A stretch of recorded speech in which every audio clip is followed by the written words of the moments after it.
Breaking news చూస్తున్నాం. TDP అధినేత Nara Chandrababu Naidu remand police custody నేటితో ముగియనుంది. సిఐడి కస్టడీ ముగిసిన తర్వాత రాజమండ్రి సెంట్రల్ జైలు నుంచి ఆన్లైన్ ద్వారా ఏసీబీ జడ్జి ముందు చంద్రబాబును హాజరుపరచనున్నారు. అధికారులు ఏసీబీ కోర్టు నుంచే తర్వాతి ప్రక్రియ జరగనుంది. చంద్రబాబు జ్యుడిషియల్ రిమాండ్ పొడిగింపుపై నేటి సాయంత్రమే నిర్ణయం తీసుకున్నారు ఏసీబీ జడ్జి. దీంతో టీడీపీ శ్రేణుల్లో తీవ్ర ఉత్కంఠత నెలకొంది.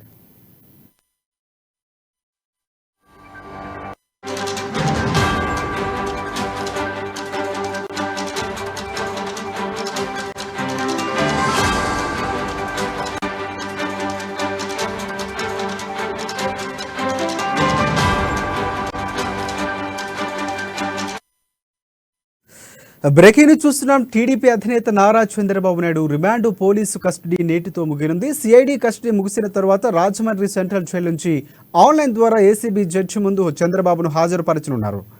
ఏసీబీ కోర్టు నుంచే తర్వాతి ప్రక్రియ జరగనుంది.